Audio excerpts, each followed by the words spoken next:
नमस्कार दोस्तों, 8 PM India में आपका स्वागत है। मैं धर्मपाल धनखड़ इस वक्त मैं मौजूद हूँ मेवात के घासेड़ा गांव में।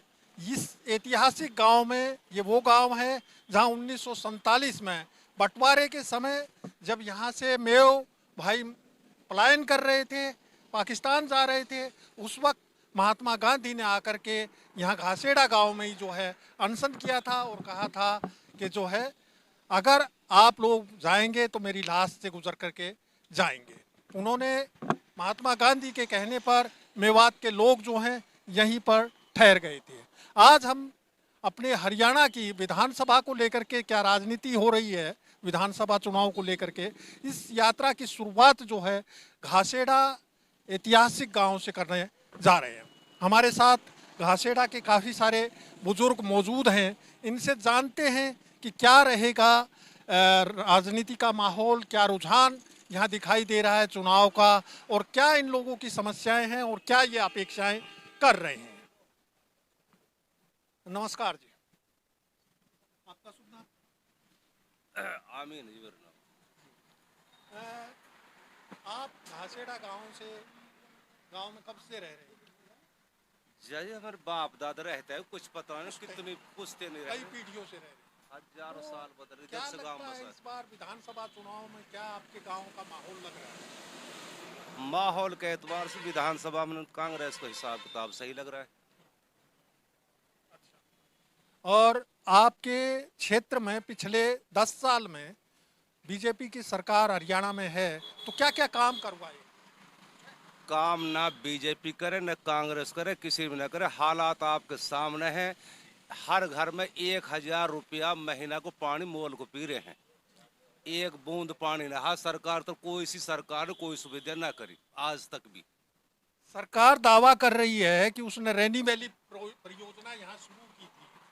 सरकार झूठ बोल रही है। एक तोला पानी ना, एक खाली लाइन पानी है। कोई साबित कर दे, कोई भी सरकार को अधिकारी साबित कर दे पानी आ रहा है, हम दावे से हम कह रहे हैं। तो आपके गांव में नहीं आ रहा है या किसी भी गांव में नहीं आ रहा? जब मेरे गांव में हर मैं इलाके की तो मैं ना कर, मैं तो अपने गांव का जो गांधी ग्राम रख रखा हो, गांधी ग्राम घासड़ा इंतहा सबसे अव्वल नंबर का गांव है, इसमें ना तो और क्या होगा।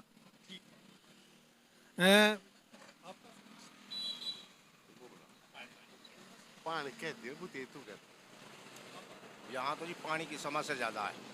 हाँ, और गांव के अंदर कोई विकास ना, रास्ते न देख लो, पूरे रास्ते बेकार पड़े। ये फिरने का रास्ता है, ऐसा ही भरा पड़ा है। बीच गांव में, गांव के अंदर जोड़ आए उपड़े, जोड़ जब बरसात होती है तो जोड़ का पानी घरों में भर जाता है, उनके भी कोई सुविधा नहीं है। वो बहुत शिक्षा की क्या स्थिति है?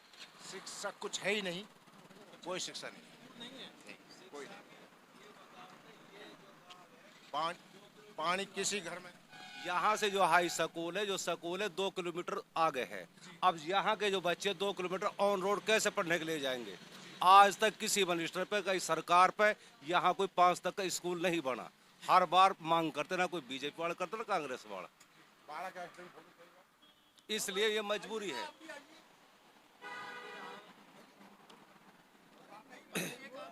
ये शिक्षा की ये मजबूरी ना पढ़ने की, ये है स्कूल के बगैर बड़े बच्चे वो चले जाए, बच्चे कहाँ जाएं? पहले से लेकर जो 5वीं तक जो पढ़ते हैं वो बच्चे होते हैं, वो कहाँ जाएं 2 किलोमीटर ये कितनी आबादी का गांव है? तकरीबन कितने एक आबादी में 2000 तो होंगे 2000 की आबादी, घर और कितने कहते हैं 40,000 की आबादी है ये घासेड़ा गांव। ये घासेड़ा गांव मेवात का सबसे बड़ा गांव माना जाता है। 40,000 के लगभग आबादी है। और यहाँ पर ना शिक्षा की सुविधा है और ना पानी की सुविधा है। अब चिकित्सा को लेकर के बात करेंगे बेटे, यहाँ अस्पताल है? अस्पताल नहीं है। नहीं है।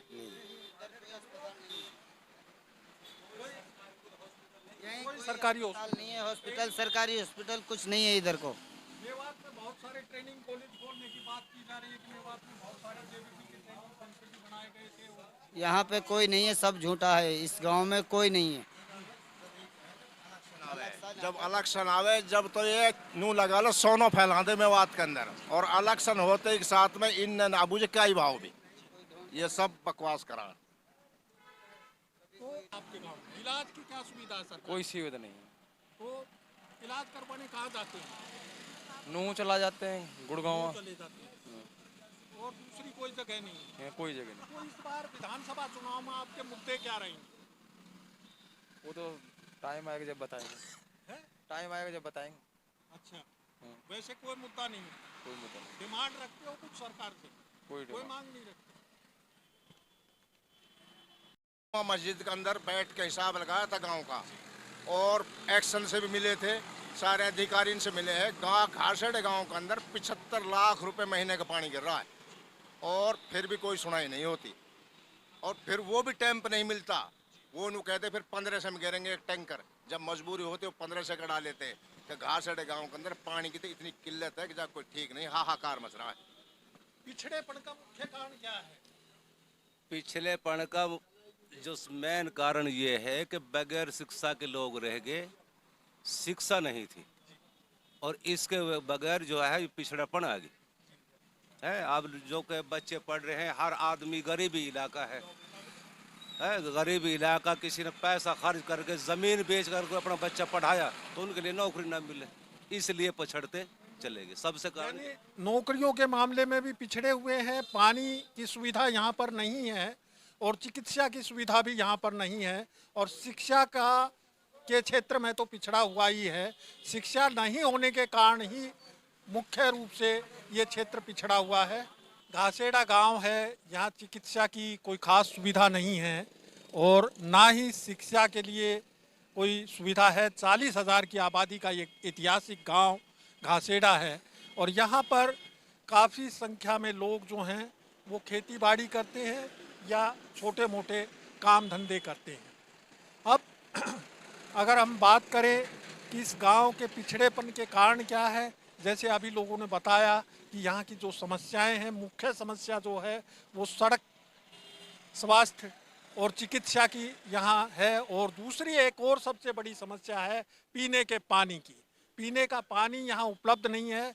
सरकार कहती है कि रैनी वैली प्रोजेक्ट जो है वो बड़े पैमाने पर यहाँ शुरू किया गया है, लेकिन ये घासेड़ा जो है मेवात का सबसे बड़ा गांव कहा जाता है, और सबसे पुराना व ऐतिहासिक गांव है।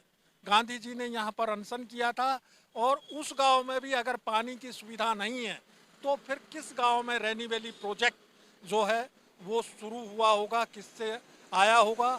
नल जल योजना भी यहाँ पर जो है वो कामयाब नहीं हो पाई है। 8 PM इंडिया के लिए धर्मपाल धनखड़।